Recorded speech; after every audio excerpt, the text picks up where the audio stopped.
Welcome everybody. It's lovely to see all the names, if not faces, on the right hand side of the screen that I'm looking at. My name's Adam. I run the commercial side of things here at Ebsta. I'm here today with my illustrious CEO. I'm sure some of you will recognize Guy from various speaking events from LinkedIn. He's got quite the profile. But we're here today to talk about the insights that Ebsta's been able to gain, having analyzed billions and billions of dollars worth of pipeline over the last 12, 24 months. Hopefully able to add a ton of value and also give you some context as to what we're seeing in the industry. So without further ado, I will hand over to Mr. Rubin. Thanks very much, Adam, and really excited about today's event. Thank you all for joining. I know we've got some dialing in through LinkedIn Live. First time I've dialed LinkedIn Live, so welcome to you guys. And welcome to everybody who's joined through the meeting. Most of you will be aware of some of the benchmarking we've been doing over the last couple of years. We've got a slightly different presentation today where we're going to be talking about how you can beat those benchmarks. So we probably need to start by explaining where are we? What are the benchmarks at the moment? I'm going to split the presentation into two halves. We're going to start by just giving you some visibility of what the latest insights and benchmarks are telling us. And then the second half of the presentation is going to be about what we can do to beat those benchmarks, what we're seeing the top performers are doing and how the rest of the sales team can follow suit. So before we jump into all of that, I'll introduce myself. So my name is Guy Rubin. I'm the CEO and founder of a company called Ebsta. I'm also the CEO ambassador for Pavilion. So if you're not already a Pavilion member and you'd like to know more about it, please reach out to me. And of course, if you'd like to find out more about Ebsta, I'd be happy to hear from you as well through LinkedIn. Let me just do a very brief summary of what Ebsta is. We present Ebsta as an AI-first revenue platform. And what that means is for the sales reps on the ground, we present Ebsta as an AI-guided selling platform. So this is about prompting the sales reps as to what they should be doing next and following best practice. We help RevOps managers and sales managers identify risk in the pipeline sooner. So instead of walking into pipeline review meetings and talking about, tell me about this deal, what do I need to know? All of the information is delivered inside Salesforce, inside HubSpot, so you can actually see what's going really well on opportunities, but also see what needs attention. And then for leaders, we deliver an AI forecast. And so all of that rolls up to our brand guarantees. We have 3 of them. Number one, we guarantee to improve rep quota attainment within the first 6 months. And we'll talk a bit more about how we do that later. We guarantee to improve forecast accuracy for the sales team. So we'll get you within 10% of your number. And we guarantee to get you live in 30 days. So it's very light touch to get Ebsta rolled out and integrated into Salesforce or HubSpot. So let's talk about the insights before we jump into how we beat the benchmarks. Let's understand what the benchmarks are. So in the last year, we've analyzed over 4.7 million opportunities across over 500 businesses. That represents over $57 billion worth of pipeline. We also, for the very first time this year, we analyzed 1.2 million hours of sales calls as well to really get under the skin of how the top performers are dealing with objections and discovery calls versus the rest of our sales teams.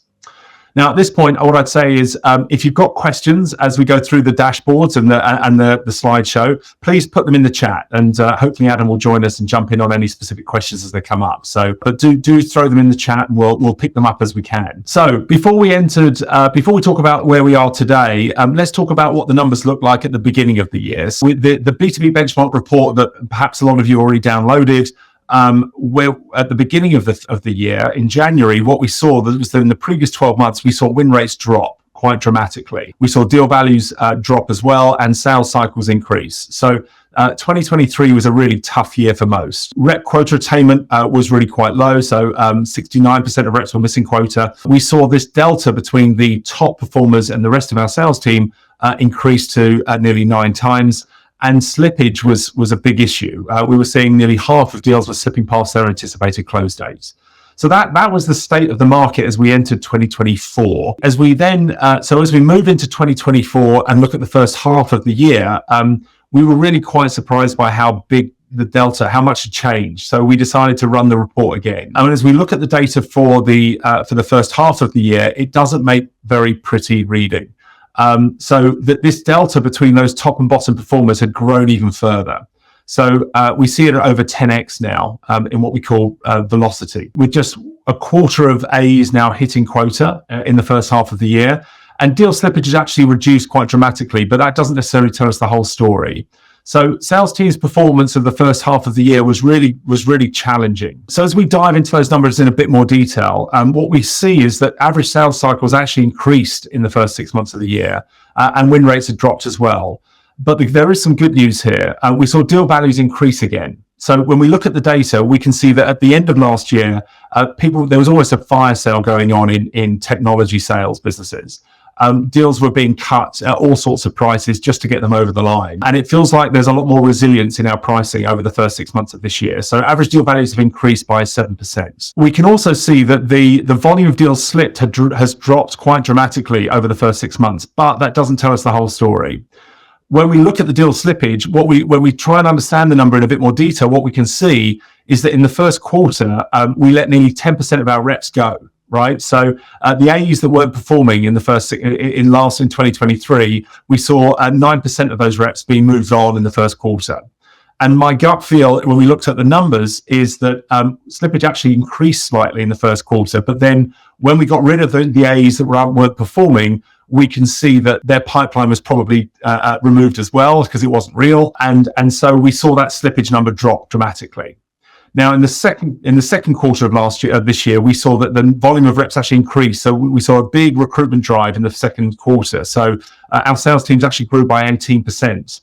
Now, we've not seen those deals flush through yet. So we're not necessarily seeing the impact on slippage here either. So we're in this kind of situation where most technology businesses missed their number in 2023. We can see that from the Quota Attainment numbers. They reduced their quota in 2023. Their targets were actually reduced at the end of last year. So to try and give the sales team something to celebrate, it looks like the quotas were actually dropped quite dramatically at the end of last year. But then as we entered 2024, we couldn't keep the quotas at that low. And we've seen quota targets increase by over a third in the first half of the year. So we've got this situation where we missed our numbers in 2023. The quota numbers we gave the sales team a bit of a break at the end of last year. We've reintroduced high quota targets for the team. We can see that sales velocity has dropped again. That while pipeline, and what we've done is spent a lot of money building more pipeline.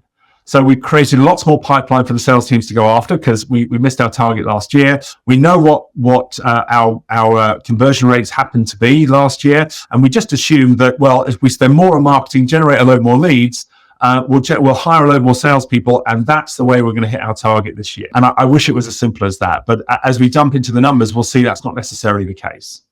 So in the first half of this year, we see ourselves in a place where just 16% of our reps are contributing over 80% of our revenue.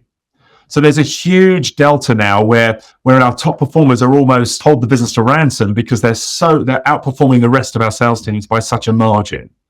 And this delta between those top performers that are consistently hitting their numbers and everybody else in the sales team is just getting wider and wider. So what can we do about it? Well, I really like this quote we put here at the top. I'm not quite sure who the philosopher is. Maybe someone in the audience can tell me. But we are doomed to repeat the past if we don't make a change. So if we can't remember what happened, we're just doomed to repeat it. And so this whole idea of, well, we'll just spend more on marketing, hire a load more reps, and it'll all be fine. I suspect we're going to be facing similar challenges this year as we did last.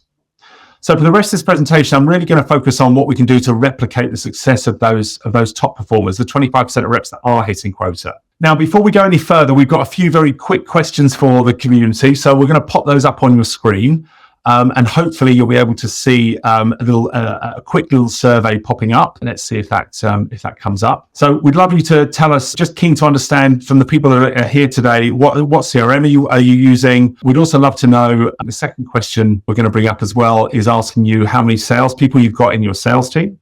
That'd be really helpful to know as well. And then finally, I think the final question relates to investment in AI for your sales team. So just keen to understand, are you already investing in AI for your sales team? Is it something you're thinking about, or is it something you're not considering? Okay, so we're gonna jump into the second part of the presentation now. So hopefully you managed to have a chance to answer those questions. Okay, so what we're going to now focus on is what are we seeing those top performers do at each stage of this sales cycle? How are they attacking the market differently to the rest of our sales team? And the first area to focus on, I think, is around ICP. So when we look at the data, what we can see clearly is that our win rates are over 3 times higher when we're selling to ICP. Now, the challenge when we look at the data is that we've seen a massive increase in the volume of inbound leads because of the amount of money we're spending on marketing. But the volume of leads that we're working that represent ICP really hasn't changed. And so when we look at the pipeline coming through, just 18% of opportunities now match ICP. So in essence, what we've done is we've made the reps' lives, we've made the reps a whole lot busier. We've given them access to a lot more opportunities, but that doesn't necessarily mean those opportunities are the right opportunities for them to work. And the top performers are much better at really identifying which opportunities to spend time on. So I would encourage you to really try and get under the skin of what ICP actually means for your business. Now, this is an example of some of the data points that we deliver through Ebsta. So when we're trying to identify ICP, we build leaderboards of the AEs, really trying to understand, number one, which ICP segment each of the AEs seems to do really well at. So the chances are you don't just have one ICP, you might have a number of segments that you're working on. And knowing which AEs work really well with different particular segments is a really good thing to understand so that we can funnel the right leads to the right AEs. We then need to be really ruthless about the top performers are a lot more ruthless about which personas they're engaging with at those prospects as they come through. And you'll see that the top performers are consistently engaging with much more senior contacts than the rest of the sales team, and much earlier in the sales cycle as well. And then finally, really getting the marketing and sales teams aligned on what matches ICP, making sure that we're both targeting the same types of prospects. Because what we don't want is marketing thinking ICP is X and the sales team thinking it's Y. Now, the data will tell us what a good customer looks like. So make sure you're doing the analysis. And this is a really good example of the kind of data points you should be looking at to understand what ICP matches. So once we've identified and we're working the right opportunities, the next thing is to focus on qualification. So what we see consistently is that the top performers are over 3 times more likely to use some sort of methodology when they're doing their qualification.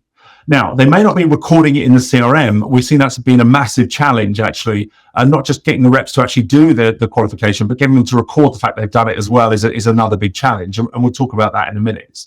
But the top performers are ruthless in their qualification.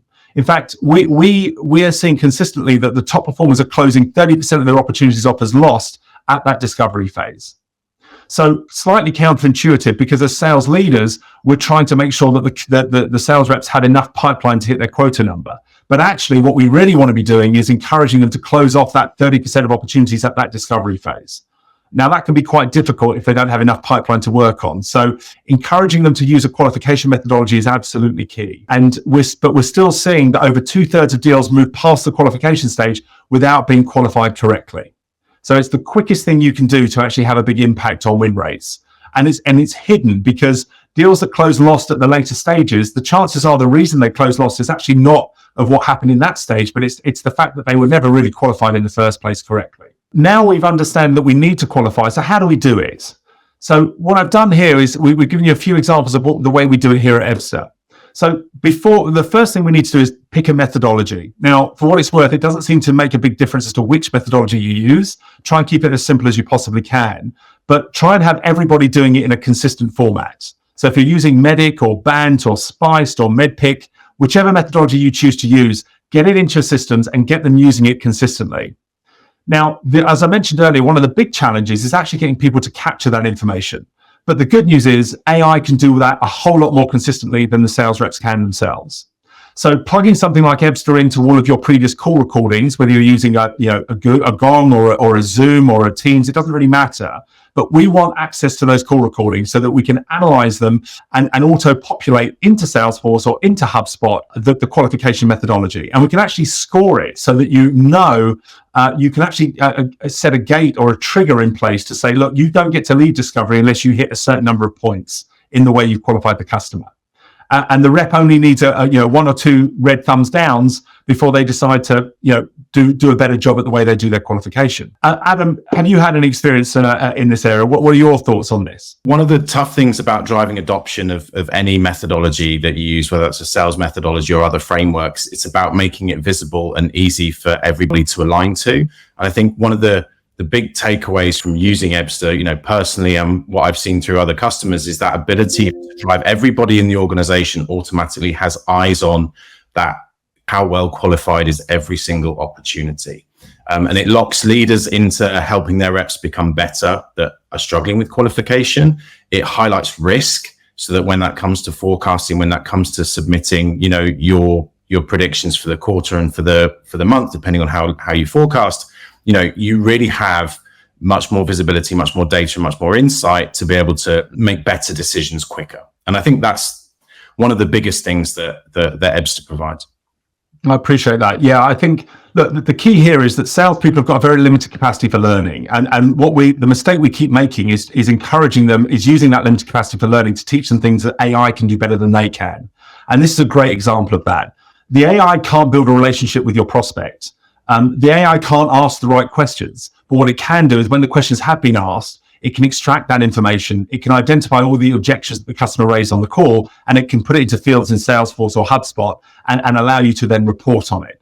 So that consistency just changes the dynamic with the customer, with the way that we analyze what's going well in the sales calls and with the customers and prospects. Okay, so the next thing that we see has a big impact when we're on win rates is engaging with the C-levels and engaging with them early.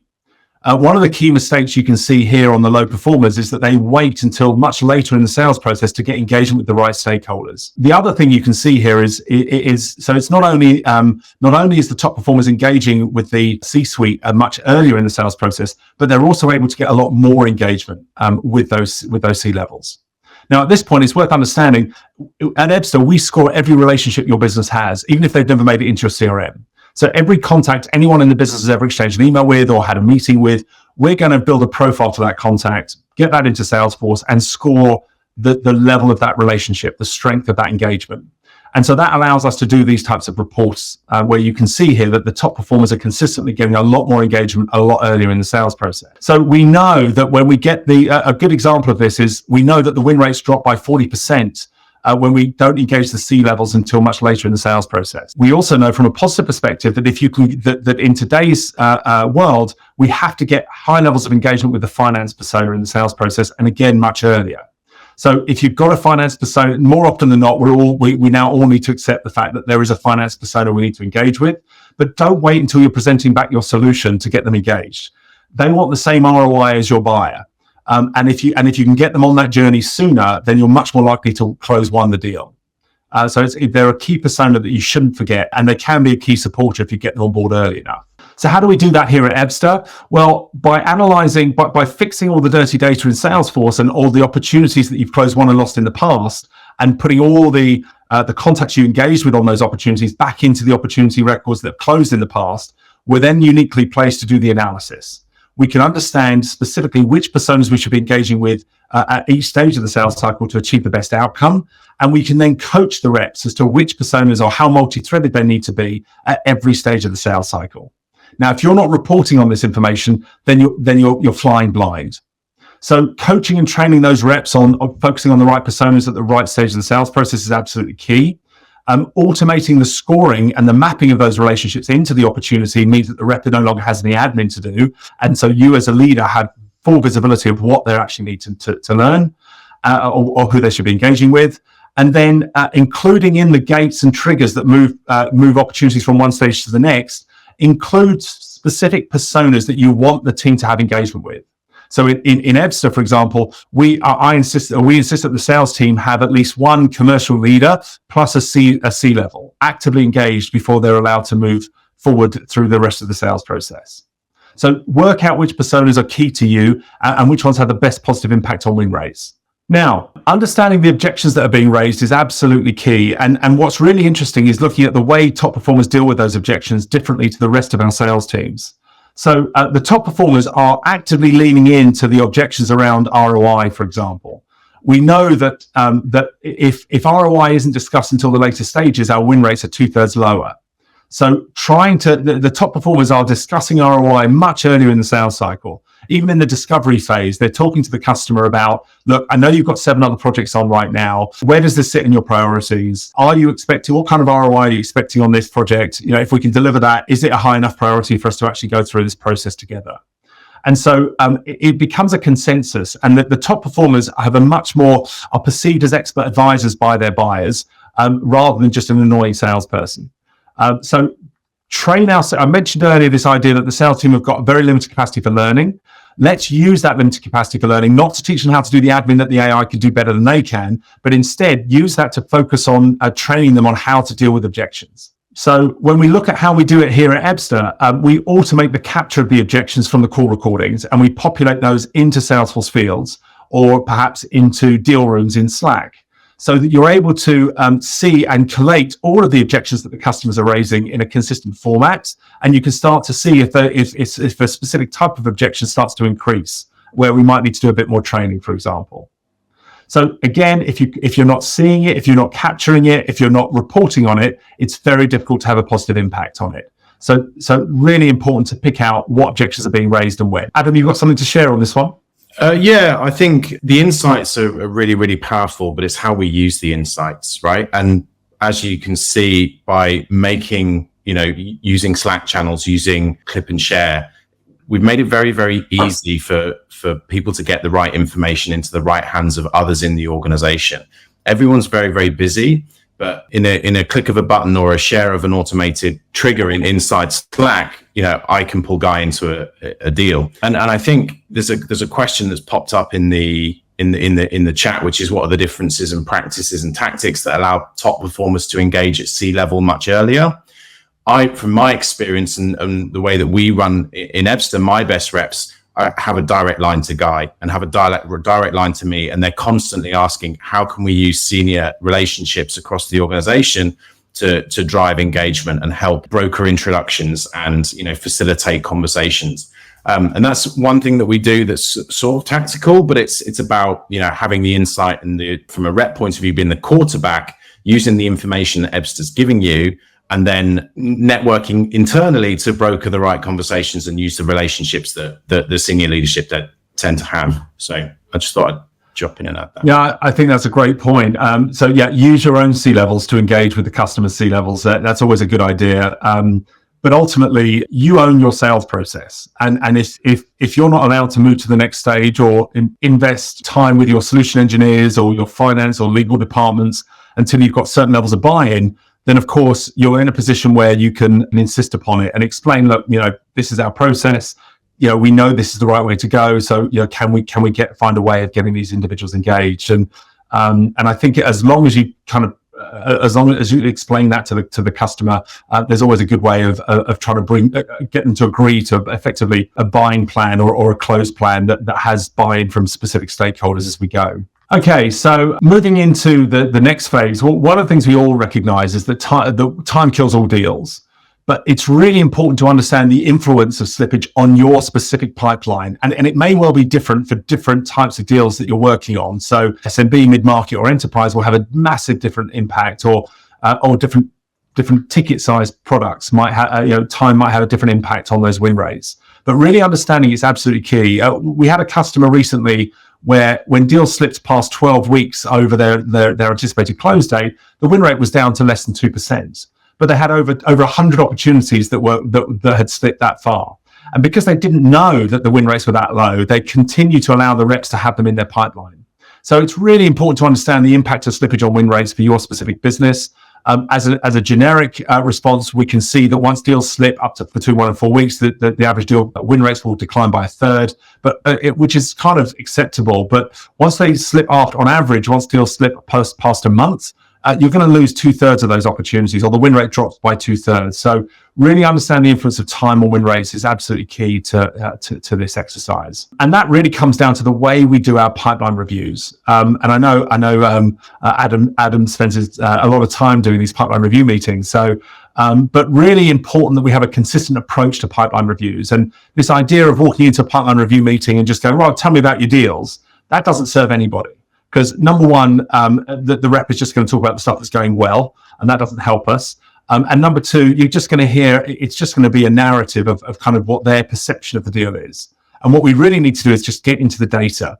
And so on we need to have a much more consistent process and compare consistent performance metrics on every opportunity. And the beauty of our approach to this is that we can the AI auto extracts from the calls, the meetings, and the email activity where the risks are on the opportunity. So instead of just talking about the deal in random, you can actually get specifics on, look, here are the examples of the things that are going really well on this opportunity, and here are the things that are not going as well as we'd expect them to when a deal closes one. And so by having that specific information available at your fingertips, your pipeline reviews are now 10x more powerful. And that consistency will give you what you need. So knowing, for example, a deal has been in stage too long, or we are not multi-threaded enough, or don't have enough engagement with a particular persona, all of that means that we can actually encourage the sales team to do what they need to, and ultimately, if they have to, close the deal off as lost sooner. Adam, any thoughts on this one? Yeah, I think certainly from my point of view, it's really about it from a leadership standpoint, looking across hundreds of opportunities a month or a quarter. It's about being able to manage your risk better. There's going to be a portion of your pipeline that moves through to close beautifully. There's going to be a portion that stutters as it might go through the quarter. But the stuff that's really important, the high value deals where there's actually tons of risk, you have all that visibility early doors. That not only does that help you close off deals and get your reps focused on deals that are likely to close quicker, but it also helps you prevent forecasting nightmares and forecasting committing big deals that actually, because you've listened to the rep and heard a great story, a great narrative about why this deal is going to close. When you dig into the data pretty quickly, it's clear to see that we're not engaging with the economic buyer. We haven't got a meeting booked. The relationship score's gone down and down, and actually that's not a commit deal. In fact, it shouldn't even be in the pipeline. Yeah, time and stage is another great one. Knowing the average time and stage when you win versus the current time and stage is a great metric to kind of use as a benchmark as well. So yeah, having access to this data is absolutely key if you're going to start scaling the sales team as we go. So what does it actually look like in practice? Well, here's an example of a case study, just 3 slides here that I think you're going to find useful. So we went into this organization. There was a delta of 4x between their top and bottom performers. Just 1 in 5 reps was hitting quota. Their win rates were down at 12%. Average sales cycle was too long, and the forecast accuracy was just nowhere where it needed to be. So we put Ebsta live, and there's some interesting kind of data points here that I'm going to walk you through very quickly. So the first thing we understood is that they in their business model, relationships drove revenue. So introducing this engagement score as a way of understanding where the relationships were strong was absolutely key. So when we went back historically, what we could see is that the average level of engagement on opportunities was just 67 out of 100. But when the engagement was above 80, their win rates were 6 times higher. Now, once we showed this to the sales team in kind of picture format and then put this engagement score on the opportunity record in Salesforce, just within 3 months, their average level of engagement had jumped from 67 to 83. And so their win rates really dramatically increased. So the sales team wanted to win, they just didn't understand how important engagement was as a data point. Now, relationships was also key, so how multi-threaded they were. On average, historically, we saw that they only had 3 stakeholders actively involved in the sales cycle. But when they had 6 or more, their win rates were twice as high. And guess what? By showing this to the sales team, after just 3 months, average number of stakeholders actively engaged in the sales process increased to 6. For this particular business, the persona of a VP of operations was absolutely key as a champion, had a big impact on win rates. We can see win rates were 4 times higher when they had that as their champion, but only 8% of their opportunities had that persona actively engaged. What we saw after just 3 months, 23% of opportunities had that particular persona actively engaged at the early stages. And then finally, introducing this auto capture of MedPick for them through the Call Intelligence product allowed us to reduce the sales cycle and reduce slippage. And all of that led to this kind of before and after view of the leaderboard. So the top performers really didn't move dramatically, but you can see here very quickly that the B and C players had stepped up very, very quickly. So because they've got this drive to win, by showing them, by unlocking the data, by showing them what good looks like, we saw that the delta between those top and bottom performers shrunk dramatically. The quota attainment went up, their win rates went up, and the sales cycles reduced. And all of that led to this almost a 50% increase in what we call velocity or dollars per day. So this comes back to those brand guarantees we talked about earlier. So this is how we guarantee to increase quota attainment for the reps and help you hit that forecast accuracy number that everyone's after. So ultimately, this is the case study that came off the back of it. Again, you can find that on our website when you get a chance. But we had a big impact, and that as a business has they've really introduced this and embraced this data-driven approach, and it's having a big impact on their growth. So I know someone asked for the report itself. You can scan the QR code that's now on your screen. If you want to download the report itself. I'm also happy to connect with you on LinkedIn. And if you'd like to book a 20-minute session with our team, we've got an offer here that if that leads to you coming on board, we're going to give you a free insight report. We're basically an audit of your sales team. We normally charge $4,000 for that. So if you click on the Count Me In, one of our team will reach out to you and dive into this in a bit more detail. If you just want the report, that's absolutely fine. You can just scan the QR code. And if you'd like to connect with me on LinkedIn, that would be great. Always happy to have conversations about data and sales-driven insights. So happy to answer any additional questions if any have come up. Let's have a quick look. So ask any questions now if you've got any. Otherwise, anything else for you from your side, Adam? No, you can also find me on LinkedIn. We will be in touch, me, my team, those that joined after the event. It's been a pleasure. I don't see any questions for us to tackle right now, Guy? But okay, well, we're going to be doing a series of these, so we're going to pick up a different set of insights for the next one. It's going to be in October, so we'll reach out to everybody about the next session. Hopefully you enjoyed today. I'd love any feedback that you've got, whether it's in the chat or reach out to me on LinkedIn. Welcome the feedback so that we can try and make these better each time. But we're going to be running a series of these till the end of the year. So hope you enjoyed today's session. Thank you so much for joining us today. And we'll see you on the next one.